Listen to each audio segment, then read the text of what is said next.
மழை வெள்ள பாதிப்பால் அளிக்கப்பட்ட தொடர் விடுமுறைக்கு பிறகு பள்ளிகளை வரும் திங்கட்கிழமை தொடங்க நடவடிக்கை எடுக்கப்பட்டு வருகிறது. பள்ளிகள் தொடங்குவதற்கு முன்பு எடுக்கப்பட வேண்டிய முன்னேற்பாடுகள் குறித்து மாவட்ட முதன்மை கல்வி அலுவலர்களுக்கு தலைமை ஆசிரியர்கள், பள்ளி கல்வித்துறை இயக்குநர் திரு கண்ணப்பன் பல்வேறு உத்தரவுகளை பிறப்பித்துள்ளார். பள்ளிகளில் அவர் ஆய்வு மேற்கொண்டுள்ளார். பொது நமது செய்தியாளர் பிரசாத் அவருடன் நடத்திய நேர்காணலை இப்போது பார்க்கலாம். நாம் நிற்கக்கூடிய இடம் சென்னை எழும்பூரில் உள்ள அரசு மாநில மகளிர் மேல்நிலைப் பள்ளி.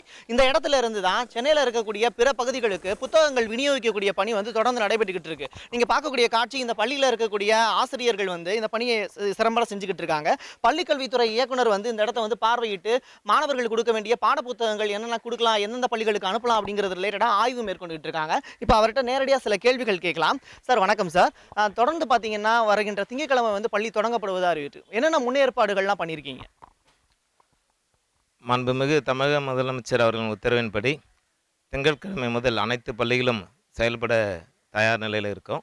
அதற்காக அனைத்து பள்ளி தலைமை ஆசிரியர்களுக்கும் ஏற்கனவே பள்ளிகளில் தேங்கியுள்ள நீர்களை அப்புறப்படுத்தி ப்ளீச்சிங் பவுடர், குளோரின் டேப்லெட் போன்றவற்றை எல்லாம் அங்கே சுத்தப்படுத்தப்படுகிறது.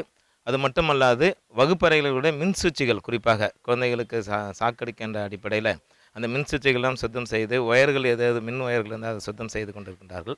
அது மட்டுமல்ல, தமிழக முதலமைச்சர் அவர்கள் அனைத்து குழந்தைகளுக்கும், வெள்ளத்தால் பாதிக்கப்பட்ட அனைத்து குழந்தைகளுக்கும் பாடநூல்களும் நோட்டு புத்தகங்களும் சீருடைகளும் வழங்க ஏற்பாடு செய்திருக்கிறார்கள். அதன் அடிப்படையில் இதுவரை 46,000 மாணவர்களுக்கு வழங்கப்பட்டிருக்கிறது.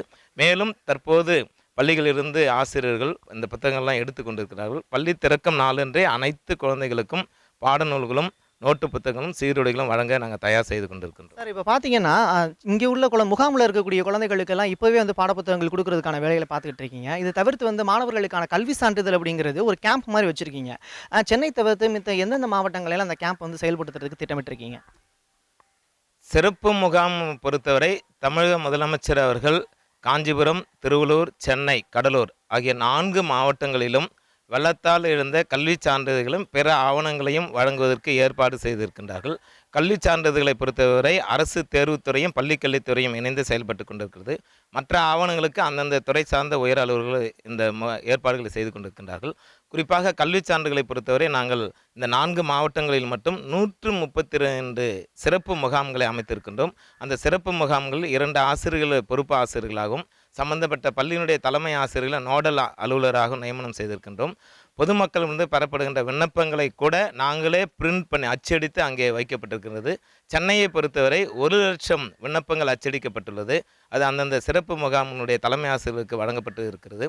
எனவே பொதுமக்கள் அந்த விண்ணப்பங்களை பூர்த்தி செய்தவுடன் ஆசிரியர்கள் அதனை தொகுத்து அரசு தேர்வுத்துறைக்கு உடனடியாக அனுப்பப்படும். அரசு தேர்வுத்துறை இயக்குனர், அரசு தேர்வுத்துறை சார்ந்த உயர் அலுவலர்களை கொண்டு ஆவணங்களை ஆய்வு செய்து உடனடியாக அந்த நகல் சான்றுகளை வழங்குவதற்கு ஏற்பாடுகள் செய்து கொண்டிருக்கிறார்கள். சார், சென்னையில் பார்த்தீங்கன்னா நிறையா பள்ளி கட்டிடங்கள் இடிஞ்சு போகக்கூடிய சூழ்நிலை இருக்கிறதா தகவல் பரவிட்டு இருக்கு. இப்படிப்பட்ட சூழ்நிலையில் வருகின்ற திங்கட்கிழமை ரீஓப்பன் பண்ண போகிறீங்க ஸ்கூலை. சில பள்ளிகளுக்கு மட்டும் லீவ் விடக்கூடிய வாய்ப்புகள் இருக்குது அந்த மாதிரி டேமேஜ் ஆன ஸ்கூல் ரிலேட்டட். ஏன்னா கவர்மெண்ட் சைடில் நீங்கள் தலைமை ஆசிரியர்களுக்கு சில உத்தரவுகள் பிறப்பிச்சிருக்கீங்க. அது எந்த வகையில் நடைமுறைப்படுத்த போகிறீங்க, எப்படி நடைமுறைப்படுத்த போகிறீங்க? பள்ளிகளை சென்னையை பொறுத்தவரை எந்த பள்ளியிலும் வகுப்பறை சேதம் எதுவும் ஏற்படவில்லை. அசோக் நகர் பள்ளியில் மட்டும் சுற்றுச்சுவர் பாதிப்படைந்திருக்கிறது.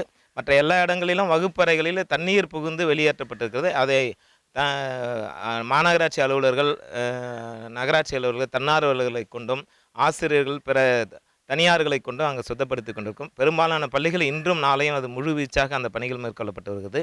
சென்னையை போன்றே திருவள்ளூர், காஞ்சிபுரம் மாவட்டங்களிலும் அரசு மாவட்ட ஆட்சியர் அவர்களும் பொதுப்பணித்துறை அலுவலர்களும் பள்ளிக்கு மிக உறுதுணையாக இருந்து அங்கே இருக்கக்கூடிய வெள்ளங்களையும் பிற பணிகளையும் செய்து கொண்டிருக்கின்றார்கள். கண்டிப்பாக நாளைக்குள்ள அனைத்து பணிகளும் முடிக்கப்படுவதற்காக இணை இயக்குனர் பெருமக்களை இந்த 4 மாவட்டங்களுக்கு அனுப்பி மேற்பார்வை செய்து கொண்டிருக்கின்றோம். பள்ளி அளவில் செய்ய முடியாத காரியங்களை மாவட்ட ஆட்சியர்களோடு தொடர்பு கொண்டு, பொதுப்பணித்துறை உயர் அலுவலர்களோடு தொடர்பு கொண்டு உடனடியாக அந்த பணிகள் மேற்கொள்ளப்பட்டு வருகிறது. அனைத்து சீரமைப்பு பணிகளும் நாளை மாலைக்குள் இறுதி செய்யப்படும் என்பதையும் தெரிவித்துக் கொள்கின்றேன். இப்போ பார்த்தீங்கன்னா மாணவர்களோட அடுத்த எதிர்பார்ப்பு அரையாண்டு தேர்வு எப்போ அப்படிங்கிறது தான். இது கவர்மெண்ட் சைடில் என்ன சொல்கிறாங்க? 2 தேர்வும் தள்ளி வச்சுட்டாங்க. தொடர்ந்து பார்த்தீங்கன்னா மாணவர்களுக்கு வருகின்ற திங்கட்கிழமை முதல் பள்ளிகள் தொடங்குவதற்கான ஏற்பாடுகள் அரசு தீவிரமாக செயல்படுத்தி கொண்டிருக்கிறது. பள்ளிக்கல்வித்துறை இயக்குனர் திரு கண்ணப்பன் அவர்கள் தெரிவித்த தகவலின்படி அனைத்து பள்ளிகளுமே திறப்பதற்கான வாய்ப்புகள் அதிக அளவில் இருக்குது அப்படிங்கிற தகவலையும் பதிவு வச்சிருக்காங்க. அதற்கான முன்னேற்பாடுகளையும் செய்கிறதுக்கு அரசு சைடில் ரெடியாக இருக்காங்க அப்படின்னு சொல்லப்படுது.